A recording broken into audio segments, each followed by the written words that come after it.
Gunnar, high in the air to right field. Look out below. Basayo's first home run at Camden Yards is a game winner. Yo, what is going on, O's fans? Welcome back to Orioles Theory, your number one-stop shop for all things Baltimore Orioles related. I'm your co-host and creator of O's Theory, Tyler Barbaras. Sadly, I don't have anyone joining me on the show today. Clay's busy, Jake is busy with work, so it's just me riding solo dolo. But we haven't really gone live recently, haven't been able to record a pod episode in about a week since last Monday's MLB trade deadline, and that was a two and a half hour show, so we didn't really upload it online anywhere. So it's been a while, and a lot of things have been going on with the Baltimore Orioles. Some things that we'll dive into today, some things that we're probably just going to wait to talk about further down the line. But for those joining live or watching on YouTube, you can see our itinerary on the right. And some things that we are going to go over is the ship could possibly be sinking with this Orioles team after winning 2 games coming out of the trade deadline, then falling the third to the Angels. Going into Texas, you had high hopes. They were only a game out of the wild card spot, and the O's fall both game 1 and game 2. They do get a convincing game 3 win today on Sunday, but I don't think that's going to be enough. Maybe it does jolt the offense back into the playoffs, but I don't think that's likely. We'll be talking about that. There have also been some speculations that Gunnar Henderson isn't happy in Baltimore, and I want to address those rumors and speculations because the source that broke it isn't the most reliable guy in the whole wide world. But I want to give my take on the Gunnar Henderson situation. I also want to talk about some players that I think are finally turning the corner. I'm not going to unveil who those players are, but we'll dive into that. Then I'm also just going to have a what else section where if people want to ask questions, jump on, be more than happy to answer them. And I was probably just going to freestyle that portion of the show. But before we dive into today's sports talk, let me give a quick shout out to our friends at O Squared Residential Design. Look, we know what it takes to build a winning team, and O Squared knows what it takes to build winning spaces. They're a woman-owned, family-operated company right here in Maryland, specializing in kitchen and bathroom renovations. Whether you're looking to restore, replace, or completely remodel, they deliver excellence in every square inch. Serving homeowners across the state of Maryland. Check them out at osquaredesign.com. That's osquaredesign.com. Well, the Orioles, they did get a convincing 10-5 win today. I wasn't really paying attention to the 9th inning. Got to check the final here. 10-5. I guess Albert Suarez gave up a few runs in that 9th inning, but a convincing win nonetheless. Pete Alonso, his first 2-homer game as a Baltimore Oriole. We've been waiting for that Pete Alonso breakout. He had a really strong month of June, I believe it was. But outside of that, he's had 2 really crappy months. The months of April and July haven't treated him well, but the months of May and June were very solid for Pete. So hopefully he can get it going here in the month of August. He hasn't been great so far, but a very strong day from the Polar Bear helps the Orioles get back into the win column. But the first thing I do want to talk about is this offensive inconsistencies. Because in game 1, you have a guy in Shane Baz who comes out and pitched his ass off. His first ever complete game. Now, it wasn't a shutout. He gave up a 2-run home run to Jock Peterson in, I believe, the 6th inning, when it really only should have been a 1-run or a solo home run, excuse me. Shane Baz had a dribbler right back up to him, and he just wasn't able to corral the loose ball and flip it over to Alonso at first. Then Jock Peterson does what he does best, hits for power, and all of a sudden those are down 2-1. They have a chance to get back in the game in the 9th inning. Christian Franklin almost had his welcome to the show moment, and it was ruined by, some could argue, a bad send. Some could argue bad umpiring. Some could argue just bad luck. But the Orioles lost 2-1 game 1. And then they jump out to an early lead in yesterday's game. On Saturday, Jackson Holliday solo shot off Jacob deGrom, but after that, they could not manufacture any more runs, end up losing 5-1. Then all of a sudden, you look at the standings, and the Orioles are 3 games back of a wild card spot. So today's win was definitely needed, but I'm at the point now where this offensive inconsistency has hasn't given me any hope that they can turn it around. Because the best teams, the playoff teams, the teams that want to be playing in, October and meaningful games in September, their offenses look much more polished than this Orioles offense has, and it's offenses that have less talent than we do. I mean, you have a former Rookie of the Year, Silver Slugger, and Gunnar Henderson, Silver Slugger, one of the best sluggers in the generation, with Pete Alonso. You have a former number one overall pick in Jackson Holiday. And yes, I know the injury bug sucks, but there's no reason that this offense shouldn't be able to produce, at least more consistently. I think what it was from game one in that Angel series, coming out of the trade deadline, to yesterday's game two against the Rangers. Pretty sure the offense only scored like 10 runs in 50 plus innings.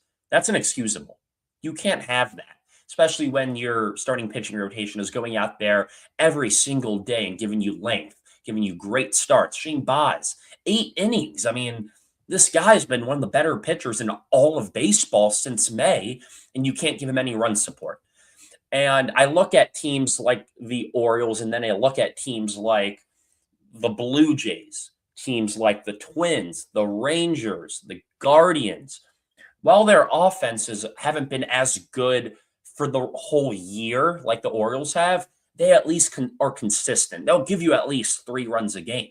Now, yeah, obviously you're going to have the game where you only get one, maybe you get shut out, but teams like that are always going to give your pitching a chance to win because they'll drive in enough runs early in the game to where you can toss it over to your bullpen and they can win you a game. The Orioles, they haven't done that.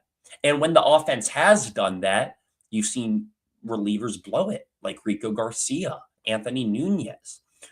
So it just doesn't seem like this Orioles team is complete by any means. And I've been saying that all year long. When they play complete baseball, they're one of the best teams in the league. Their starting pitching is great. When their offense is on, you saw it today. It was great. When their bullpen is on, they're lights out.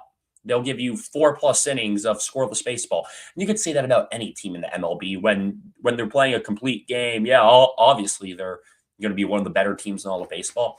But when you have the talent like the Orioles have, it should happen more consistently. And you're not seeing that with this team. However, today was a step in the right direction. The pitching wasn't great, but the bats were. The past 2 games, the pitching was great. The bats weren't.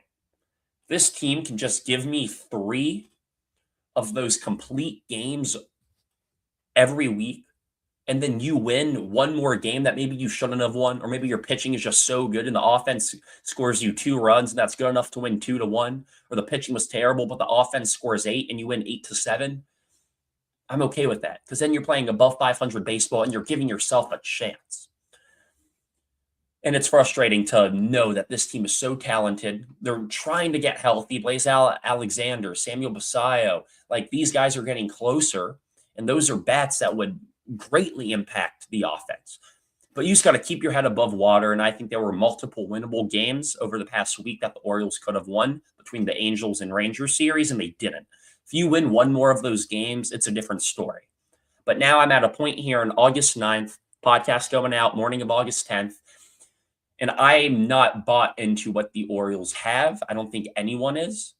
Now, I'm usually a pessimist. I will say that. But recently, I've become more of an optimist with the Ravens, with my Washington Wizards, with my Tennessee football, Tennessee basketball. I've become more of an optimist. But with the Orioles, it's hard to be because whenever they get going, they can never at least just stay in that mode, stay in that mindset. They always have to find a 1-week stretch to set themselves back to where they were before they got hot. And that's why you see this team 2 to 5 games below 500 every time you look at the standings. So I do think the ship is sinking with this Orioles team. Today was a good win. It was a great win, great offensive production. But if they come out, I believe they play tomorrow. Yeah, they got the Twins tomorrow. Huge series on the road. Won't be easy.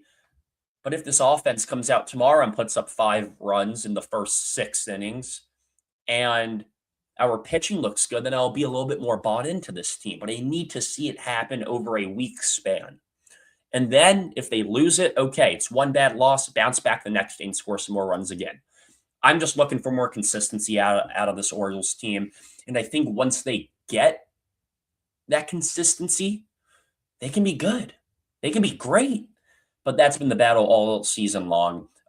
Big Tuna chimes in. Dean Kramer is pitching tomorrow. That'll be fun. Completely expect Dean to absolutely shove it right down our throats, if I'm going to be completely honest. But at the same time, these guys know how Dean operates. They got to be able to jump on him early. So that's where I'm at with this offense and the playoff race, I guess. I mean, I'm not even checking to see how many games back they are now. I'm not even checking to see if the Guardians lose, if the Twins lose, if the Blue Jays lose, if the Mariners lose. Like, I was doing that last week. I'm not doing that anymore because they were half a game out of a wild card spot going into Texas. They lost 2 games that they probably shouldn't have. And all of a sudden, they're back to, being 4 games under. And it's not winning baseball, and it's frustrating. But I do want to move on to another player that has been frustrating in Gunnar Henderson. And what's more frustrating isn't even the fact that, he's playing bad. Obviously, that's the frustrating part of it. But it's the fact that we know how good he is when he's on. His 2023 Rookie of the Year campaign, that wasn't a fluke because he repeated it in 2024. 2025, he was dealing with an injury, but when he comes back, he's hitting for a higher average, not slugging as much. But I even tweeted last year in August, I was like, if Gunnar Henderson goes from a 35 homer shortstop to a 25 homer shortstop, but has a 280 to 300 batting average, I'd rather have that than him be a 250 hitter with 35 home runs because he's more of a complete player that way. And now this year, you're seeing him not hit for a high average, not get on base at a high rate, and not hit for power well. And the defense hasn't been great either. And then obviously, salt in the wound, the nail in the coffin, the dagger to the chest is Adley Rutschman being traded. So now all these, reporters, quote unquote, news outlets, whatever, they're all saying Gunnar Henderson's unhappy in Baltimore and he might want a trade out. Obviously, he hasn't been playing well this year. He doesn't like the coaching staff. And then Adley Rutschman being traded, that left a sour taste in his mouth. Yeah, okay, I can understand that. But at what point do you go, Gunnar, you were one of the best players in all of baseball for the past 3 seasons, and then to have this, I don't think this is a thing with the coaching staff because you're seeing other guys improve. You're seeing guys like Jackson Holliday get better over the summer. You're seeing guys like Kobe Mayo get better over the summer. Tyler O'Neill, Samuel Basayo. You're seeing development from some players, especially younger guys. Why are you the only one that's taken a step back? Now, that's not true. Colton Cowser's taken a step back. There are other guys that have regressed, Dylan Beavers. But why is it our best player taking not just going from an 850 OPS guy to a 780, but you're going from a 35 homer, 90 RBI guy to a sub 700 batting average with a WRC plus below 100. That doesn't happen because of coaching. That happens with your mindset, with your approach. And I get Gunnar's perspective if he was upset with Adley being traded. But at the same time, dude, Adley's probably not getting traded if you're swinging the bat better. If you're the Gunnar Henderson that we know you can be, Adley's not getting traded because the Orioles are probably 10 games above 500 right now. And that might be a reach because no player's, 10 games better than what he actually is because that's what WAR is for, right? But, I mean, if Gunnar Henderson delivered 5 more clutch swings this season and wasn't batting 220, you can't convince me that this team wouldn't be in a playoff spot right now. So while Gunnar has every right to be upset, they traded his best friend, the groomsman, at his wedding. It's on you. It falls on you. Now talking the future here, Gunnar's not going to stay in Baltimore. I feel like a lot of us know that by now, and if you haven't come to that conclusion, you're going to get your feelings hurt. He's this high-profile name who is flashy, who is a Boris guy, he's going to want a lot of money from a big market team. Baltimore, being from Alabama, going to Baltimore is a huge, huge shift. Huge shift. It will make sense to me if Gunnar Henderson goes, you know what, you guys traded my best friend. We're not playing good baseball. I'm not playing good baseball. I need a fresh start. I wouldn't be shocked if he says that in, December. But the question is, why would you trade Gunnar Henderson after this asinine season that he would be coming off of? It wouldn't make sense for the Orioles. So I think you're going to see Gunnar suit up for opening day as a Baltimore Oriole. Hopefully he becomes the player he can be again. I'm completely sold off on the idea that Gunnar can have a great month of August or September and wheel the Orioles back to the playoffs. Like, I'm sold off on that. His swings are poor. He's chasing too much. His body language is bad. He's making errors in the field that are costing Orioles ball games. I'm sold off the Gunnar Henderson's going to bounce back wagon, at least for this season. Now, as soon as the season ends and the Orioles miss the playoffs, I'll be saying, I believe in Gunnar. He's our leadoff guy. Because, that's just how I'm going to be, right? New year, new me. But at what point do you start to consider trading him because he's not going to re-sign? Because you have this young team now with all these prospects, guys like Anthony Jansen, Joseph Zierwa, Caden Hunter, Wahiwa Loy, Ike Irish. You have all these young guys who are now going to be coming up over the next year or two. If you trade Gunnar and get young prospects, you're not going to be doing a complete rebuild again because you still have Alonso, you still have Basayo. You're not going to be doing a full rebuild, but you'll just be doing a reset, and whatever player you get back for Gunnar Henderson is going to be another building block of this next phase of Orioles baseball, or next era of Orioles baseball, led by Pete Alonso and Samuel Basayo instead of Gunnar Henderson and Adley Rutschman. So if Gunnar wants out, let him go, because it's going to be way better trading him and getting prospects back than seeing him sign for $300 million with the Braves or the Yankees or the Dodgers in 2.5 years. So that's where I'm at with the Gunnar Henderson thing. I still haven't fully made up my mind if I'd want to trade him in the offseason. I don't think that's where I'm leaning. I'd rather keep him up for obvious reasons, like you need a shortstop and the upside is still there. And you got to believe that he can get back to the player that he once was, but I don't think it's going to be this season. So I think as of now, I'm saying, all right, you know what? Let's go into next season with, the same team that you kind of ran it back with this year, but the subtraction of Adley Rutschman and, Kramer, Wells, Ward, those guys. Maybe you'll finally get to see Enrique Bradfield Jr. Maybe you'll finally get to see Heston Kjerstad, or maybe one of those guys like Aloy, like Irish, one of those guys just shoot up the minor league ranks and are starting for you come August of next season. Who knows? But I do want to say, if anyone saw that Dan Clark report, being completely honest here, the fact that it came out of Dan Clark's mouth, or I guess his fingers, obviously spews BS for obvious reasons. The stuff that he actually reported, though, makes sense. And I'm not going to come out here and say oh yeah, I heard the same thing, because I haven't heard anything about that. But just being logical here, it does make sense. Gunnar's mad that his best friend was traded. Gunner's mad that the team isn't playing good baseball, but he's also mad that he's not playing good baseball, but he's upset at the coaches because that's why he isn't playing good baseball. It seems like a long shot, but some of the things in there do make sense. So do I think Gunner's unhappy? No. Do I think he's happy? No. Do I think he's just whatever? Yeah, probably. So that's where I'm at with Gunnar Henderson right now. But I do want to talk about some positive things, even though it's kind of hard to. There are some guys that are hitting a lot of home runs for the Orioles recently, and that power's coming back. But real quick, speaking of home runs, O Squared Residential Design knocks it out the park with kitchen and bathroom renovations.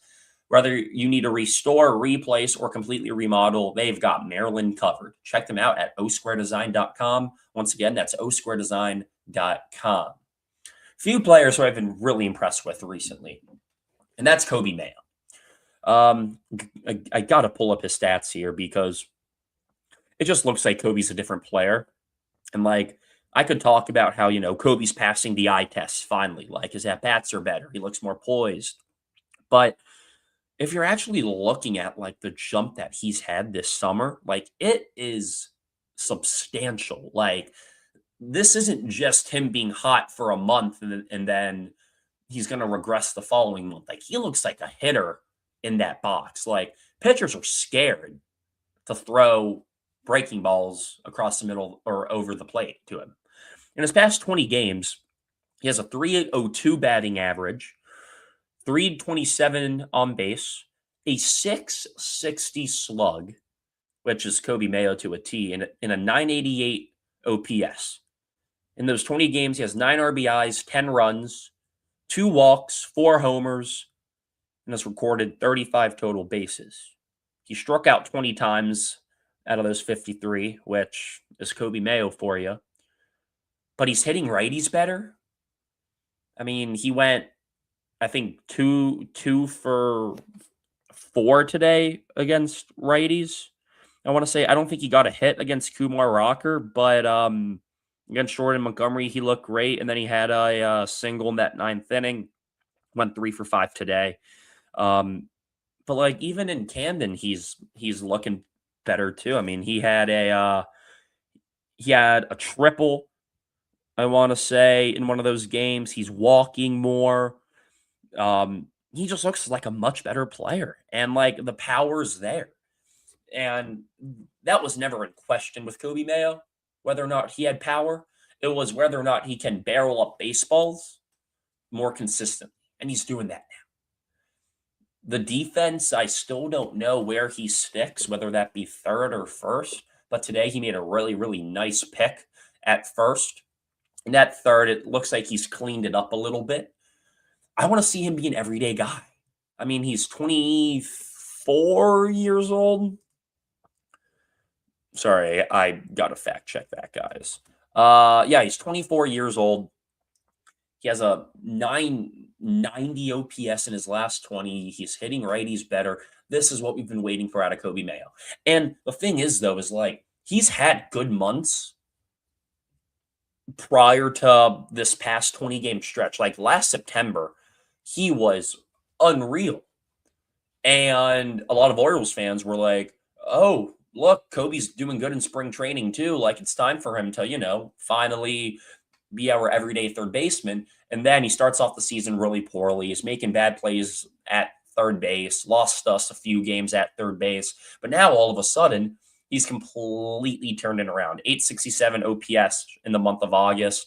In the month of July, he had a 924 OPS with a 605 slug. And then the month prior, so June, he had a 636 OPS. The month of May, he had a 716 OPS. So, and then the worst month was April with a 583 OPS. So it's like, you're starting to see Kobe become more consistent, going from a 924 OPS last month to an 867 OPS now this month. It's like, things are finally beginning to click for Kobe. And if they do, I'm really excited to see him be a top of the lineup bat. Because next year, Basayo, Alonso, Mayo, that's power, man. And I love it. Kobe Mayo's been, his profile is so fascinating. And I just really want to see him figure it out. And now that he is, makes you super, super happy. So if he's out of the lineup tomorrow against Dean Kramer, I'm going to throw a fit. I don't care that it's righty. Dean Kramer throws like 92 miles per hour now, and his splitters always cross the middle of the plate. Like, they're meatballs, and Kobe Mayo is going to send one 430 feet. Really happy with Kobe Mayo's development recently.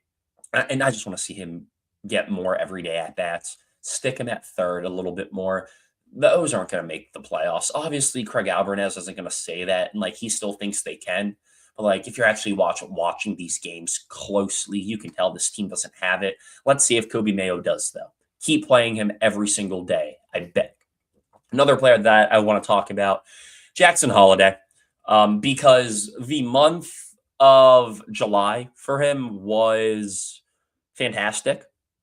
921 OPS, 368 batting average, 500 on base. He was just getting a shit ton of hits. And then he started off the month of August really, really poorly. But over the past 2 games, he has gotten it going again. Back-to-back multi-hit games. Had a homer off Jacob deGrom yesterday. He's still in bases, playing better defense. Now, all of a sudden, he has a 744 OPS on the season with a 249 batting, or a 246 batting average, excuse me. Holiday is another one of those guys that you got to play every single day. Like, I know a lot of us love Jeremiah Jackson, and like, fair. Like, Jeremiah Jackson's a cool little player, but he's better when he's a pinch hitter. Like, let's just all be real. And Jackson Holiday, if Gunnar Henderson's no longer here, Jackson Holiday is going to have to be the face of this team going forward.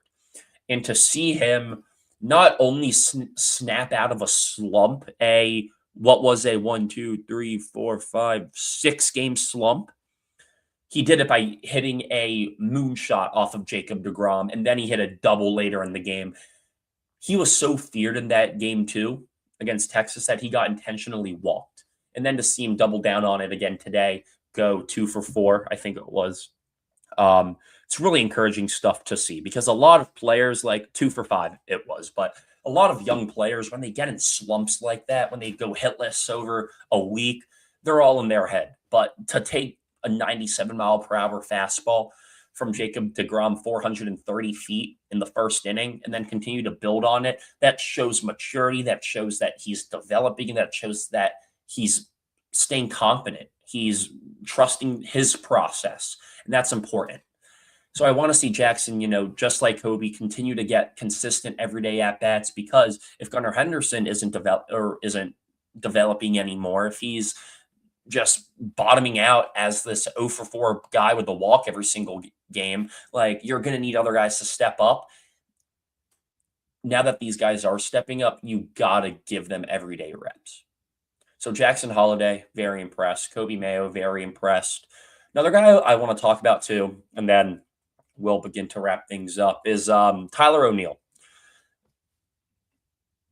Since July, he's been a really damn good player. His defense has been good. He's been hitting for power. He's been getting on base at a really high rate.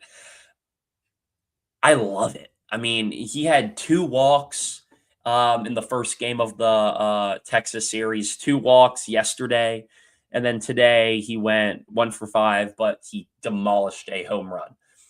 He's figuring it out too. He has a 724 OPS now on the season, double-digit homers. The month of July, he had an OPS that starts with a 1 dot, 690 slug, 318 on base, 12 for 42. That's another guy that you paid him all this money. Why don't you play him? Like, Leody Taveras had a good series in Texas, but play Kowser every day. He got a hit against the lefty today, and he hit a homer. Beavers, he's another young guy. You got to let him play every day, because he's slowly becoming, the player that we kind of want him to be. Play Tyler O'Neill every day, too, against both righties and lefties. He's being more selective. He's finding his pitches. He's not chasing as much. He's been clutch, too, dare I say. Let him continue to swing the bat. You gave him $17 million to do that. You have him for another year. Keep him in that lineup. Now, the thing that why I'm keeping my distance with this O'Neill, I guess, breakout, I mean, he's broken out before. Resurgence is a better word. Why I'm keeping my distance with it is because wouldn't be shocked at all if O'Neill ended the year on a very high note, but then as soon as next season rolls around, he's terrible again. Like, I don't want to buy in fully to the O'Neill hype that has come with this summer, but we're not going to know if he can be a producer or not in this Orioles lineup this year and next year if he's not getting the reps. So I want to see O'Neill continue to, bat 4th, 5th in these lineups for the remainder of the season against both righties and lefties. He's been hitting lefties a lot better too recently, which is what we brought him in to do. I want to see him continue to get those, 4 or 5 at bats every single game, because that's how you're going to know if this kid is legit or not. But overall, very happy with those 3 over the past month and a half, 2 months even. I want to see them continue to, get these at bats. And I've said that so many times in this show, but it's true.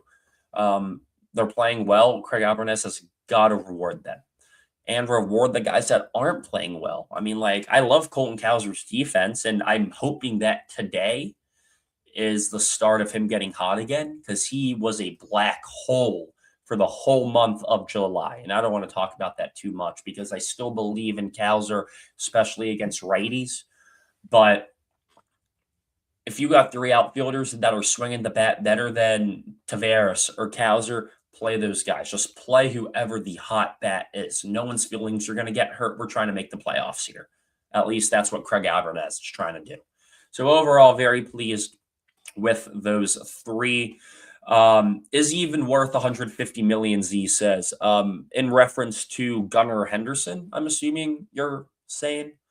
If it is, I mean, yeah, there's going to be a team that pays Gunnar Henderson 150 million if we're being serious. I think he's a Brave. The Braves just make so much sense. I mean, they don't have a shortstop. I don't think Orlando Arcia, or no, not Orlando Arcia, Mauricio Dubon. I don't think he's their long-term shortstop. And Gunnar likes the South. The Braves would give him 5-year, $200 million. Give him $40 million a year and just let him swing the baseball bat behind Acuna, behind Olsen, behind Austin Riley, behind Ozzie Albies, behind Michael Harris. Oh my God, Drake Baldwin. That lineup is ridiculous. But if we're talking about the Orioles, would I give a Gunnar 150 million? Yeah, just because I still believe in him long term. I want to believe in him long term. Do I actually? I don't know. I think I have to talk to myself about that a little bit, but I think a lot of us want to believe in Gunnar long term. And this year was a really, really, really tough.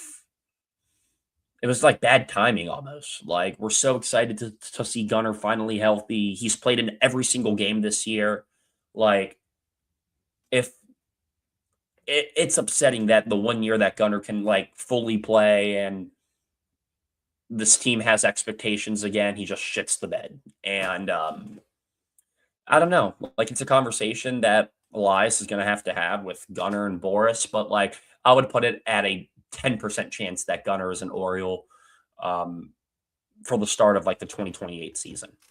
2029 season. Well, I guess that's when he's a free agent. Yeah, so 2028 season. I don't even know if we're going to have a season next year. Alex, what's up, Alex? Oops, sorry. Alex goes, at what point is this just who Gunnar is? I get he's young, but these struggles have gone on for so long now.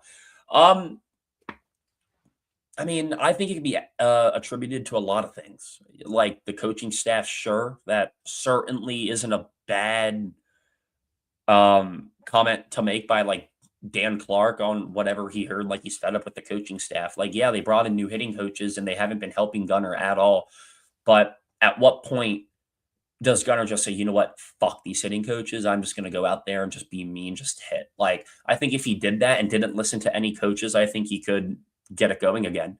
But to answer your question, Alex, I don't think this is who Gunnar is, because I know as soon as he goes to a big market team like the Dodgers or the Braves or the Yankees or whoever gives him all that money, or whatever team gives the Orioles prospects for him, whatever team he goes to, he is going to become an 850 plus OPS guy again, who plays good defense, is the cornerstone of your team. That's just the Orioles' luck, honestly.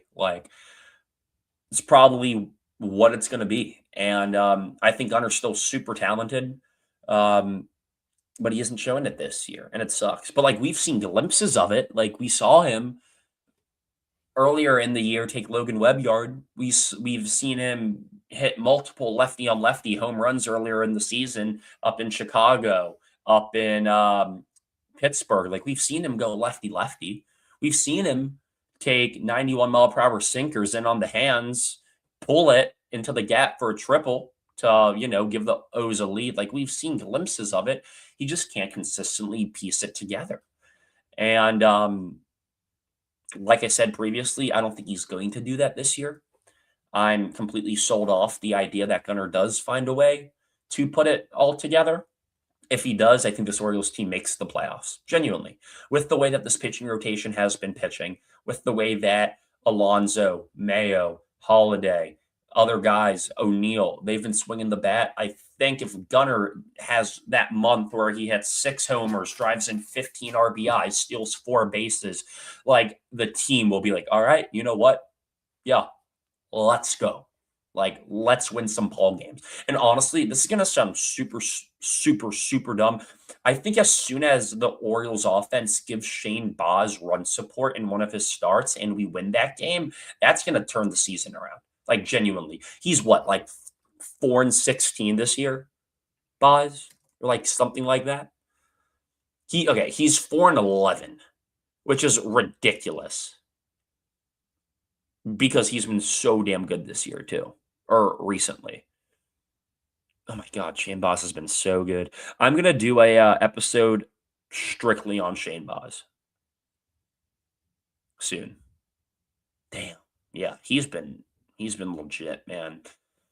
I love Shane Baz, but yeah, like as soon as the offense gives Baz a little bit of run support, who knows? Maybe this team gets hot, but right now for me, I'm off that wagon.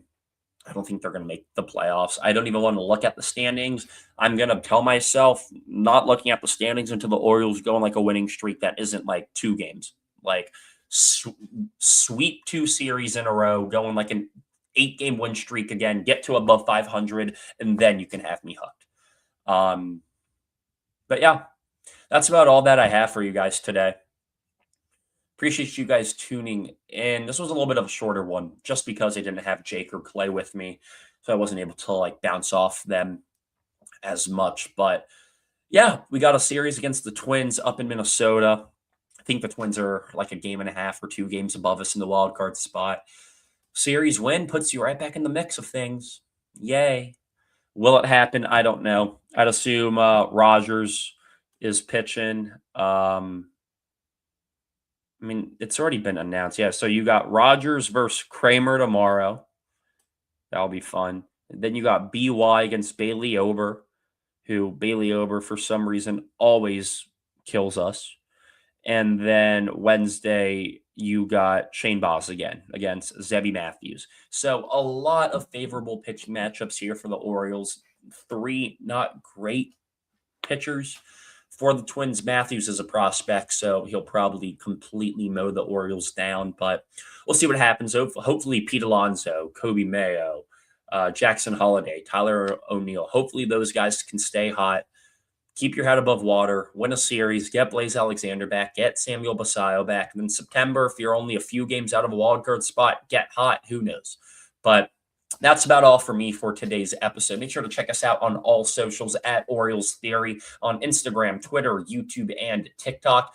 You guys can listen to O's Theory on all podcast platforms for free. Apple Podcasts, Spotify, Amazon Podcasts, YouTube, wherever you get your podcasts, we got you guys covered.